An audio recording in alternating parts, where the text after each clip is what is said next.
It is Friday. It's also the first day of September, September the 1st. This is the Greenbrier Valley Church of the Nazarene with your daily devotion. Hello and welcome. Today we are reading from the New Testament book of Acts, chapter 12, verses 1 through 19. Here's the word of the Lord. It was about this time that King Herod arrested some who belonged to the church, intending to persecute them. He had James, a brother of John, put to death with the sword. When he saw that this was met with approval among the Jews, he proceeded to seize Peter also. This happened during the festival of unleavened bread. After arresting him, he put him in prison, handing him over to be guarded by 4 squads of 4 soldiers each. Herod intended to bring him out for public trial after the Passover.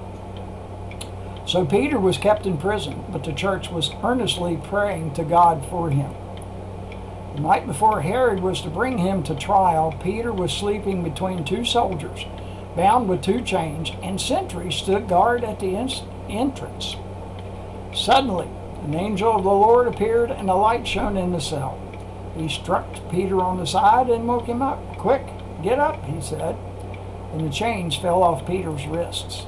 Then the angel said to him, "Put on your clothes and sandals." And Peter did so. "Wrap your cloak around you and follow me," the angel told him. Peter followed him out of the prison, but he had no idea that what the angel was doing was really happening. He thought he was seeing a vision. They passed the first and second guards and came to the iron gate leading to the city. It opened for them by itself, and they went through it. When they had walked the length of one street, suddenly the angel left him. Then Peter came to himself and said, "Now I know without a doubt that the Lord has sent his angel and rescued me from Herod's clutches and from everything the Jewish people were hoping would happen." When this had dawned on him, he went to the house of Mary, the mother of John, also called Mark, where many people had gathered and were praying. Peter knocked on the outer entrance, and a servant named Rhoda came to answer the door. When she recognized Peter's voice, she was so overjoyed, she ran back without opening and explained, "Peter's at the door." "You're out of your mind," they told her. When she kept insisting it was so, they said, "It must be his angel." But Peter kept on knocking, and when they opened the door and saw him, they were astonished. Peter motioned with his hand for them to be quiet and described how the Lord had brought him out of prison. "Tell James and the other brothers and sisters about this," he said, and then he left for another place. In the morning there was no small commotion among the soldiers as to what had become of Peter.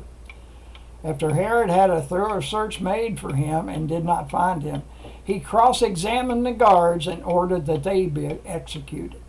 Then Herod went from Judea to Caesarea and stayed there. And that is the word of the Lord. The article today is titled, "While They Were Praying," from Dwayne Brush. I didn't carry a jail key, but I knew where it was kept. As a senior member of a public safety chaplaincy program, I conducted orientation for new chaplains. I led one group through the police station. The jail was empty that day, so I fetched the key.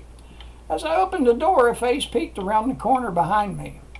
The officer announced to a group behind him, "It's just the chaplain."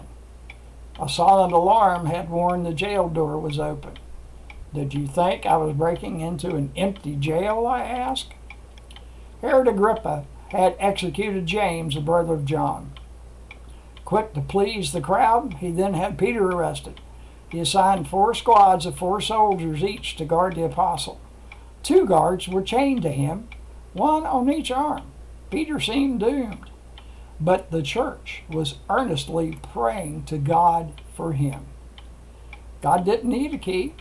1 angel would do. The angel gently removed Peter's chains and quietly led him out. Later, when Peter arrived where the believers were praying, they couldn't believe it. While they were still praying, God answered their prayers.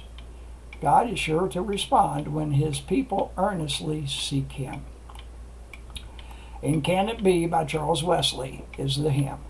My chains fell off my heart was free. I rose, went forth, and followed thee.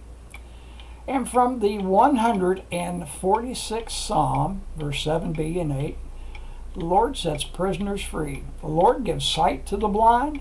The Lord lifts up those who are bowed down. The Lord loves the righteous. And this is your daily devotion for Friday, September the 1st. Have a blessed day.